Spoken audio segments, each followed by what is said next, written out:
James Gunn and Peter Safran's DC universe has the ultimate uphill battle, and inevitably, when they get to a giant crossover, they're gonna have an even bigger battle because the shadow of the former Justice League will be casting that large shadow on them, and well, they're gonna get a lot of hatred. But here in this video, I'm gonna answer your guys' question, and that's whether or not they are gonna reboot the Justice League. Yes, they are.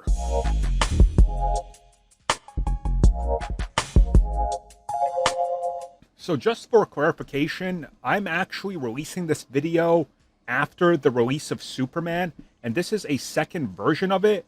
I had one version that was done about 2.5 to 3 months ago, but I decided to hold it back because I wanted to guarantee what was going to go on with Superman, as in the previous video talking about whether or not Marvel could be taken down a notch by DC. I said it depends on Superman for a various amount of factors. And when I rewatched this initial version of the video, I decided that it wasn't where I wanted, so I was going to wait for Superman to release and then talk about this, because I assumed, and rightfully so, and I was correct, that we would get info in a change of direction, different projects, and that things would happen depending on how Superman went. The end result is Superman went rather well. In the 80s on Rotten Tomatoes, the fans love it. And well, we now know that there is a new focus on the DC universe expanding, with multiple projects moving at a much more brisk pace than anybody thought. And when I listen back to that old video, right now it would be seriously antiquated because of so much that's changed in just 2.5 to 3 months. So what we're going to do is go to a point where I can talk about the end result of Superman, looking forward, of course, and then what does this mean and the future of the Justice League. So the video is titled, Will James Gunn Reboot the Justice League? The answer is yes, but I want to get to how and why it's important that they do it. So the one thing that I want to focus on here first is the Trinity, aka Batman, Superman, and Wonder Woman. We all know that those are the key 3 pillars of DC. They are the key to the future. They are the most recognizable DC characters of all time, bar none. And the reason I want to start with them is because they do not want to make the same mistake that they made last time. Last time, WB and DC just threw everything at the wall. Per confirmation by Zack Snyder, they were just ready to announce Batman v Superman, and that was it.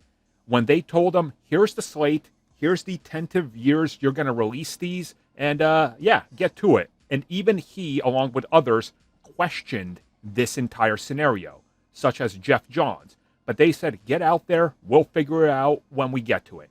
They didn't figure it out. So unfortunately, once you get to Batman v Superman, everything was rushed. Wonder Woman watches a bunch of trailers for other superheroes on her laptop, and that was the buildup. James Gunn knows you can't do this, because James Gunn is, well, smarter at approaching a shared universe, as we've seen. So what they're aiming to do is establish the trilogy. They started with Superman. We know that Wonder Woman has been fast-tracked, and this is something I tackled in the old version of the video where I said, what was the point of announcing a Paradise Lost and then the video game, which may or may not be at the time in continuity, but since then it's been canceled. Hence why I wanted to record this entire video again, because now we know Wonder Woman is getting a reboot, the game is canceled, and Paradise Lost is more than likely a dead project, which at the time, it kind of sounded cool. Themyscira, Game of Thrones, okay, cool, but again, we need Wonder Woman. The reason they're moving forward with Wonder Woman, and we will see it within 3 years, is because we need the Trinity. And you got Superman out. People love it. Wonder Woman is next. If it does close to the same numbers as Superman, it's another victory. The last piece of the puzzle is Batman. Now, this is an interesting one because this could go 2 different ways. One, they just take the Batman and throw it in. It can work. They're talented enough, and they know how to do it. James Gunn, out of all people, could do this. The other one is wait for Brave and the Bold, introduce their Batman somewhere else, and then move forward. Hence why I think you could get the Justice League before we get Batman.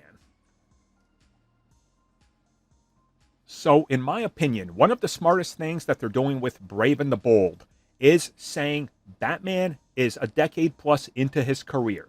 We're picking up with him once the Bat family's all around. You know Gotham, you know the origin, skip all of that. That's genius because that's like the Arkham video games. We don't need to be told Batman's origin or the early days ever again. And Matt Reeves is doing that. So for the sake of this, I'm saying they use a Justice League film and or possibly the Trinity. And that's like a prelude to the Justice League. And what we get is essentially Batman, Superman, Wonder Woman, world's finest. It's just those three. And you introduce the concept of Batman and the Bat family in that film. And then after that, that's when you do a standalone Batman Brave and the Bold. So Batman effectively shows up first in the crossover, and then once they gauge the reception to him and what we see of Gotham, they then take that and transition that over into more Superman, another Wonder Woman, and Batman Brave and the Bold, picking up the pieces. Once you have a second Superman, a Wonder Woman film, and Brave and the Bold, the next big film directly after that would be Justice League. This way, you're giving us room to breathe. You're not trying to force out Justice League before it's time. And at the same time, you're building out Lanterns. You're building out other characters that are part of the team and also establishing what's going on with the Justice Gang. So you're slowly layering on the continuity, addressing the history, and paying attention to the past. So I do think they are going to reboot Justice League because they are. We all knew this. They were talking about this forever ago at this point. But my point, and the point of this video, since you guys asked me the question, is will they and when? And yes, they will. And when? I believe it's not sooner per se, but it's also not later. I think it's in that sweet spot. They said they have a 10-year plan. My guess is 6 to 7 years into the plan is when you get Justice League. Now, before you say that's too long, think about the MCU. It started in 2008, and in 2012 we got Avengers. But they had the backing of Disney after the success of Iron Man, and they were already in production of the other films. This way, they can take their time, lay down a foundation, pay attention to reactions, and adjust accordingly. Something that the old DCEU never had the ability to do. Thank you for checking out that video, and thank you for your continued support. Feel free to like, share, subscribe, do whatever you will, and if you're so inclined and would like some additional content from us, which includes unfiltered content and bonus discussions, we do offer exclusively in our member section. We hope to see you there. So thank you for watching, and have a good one.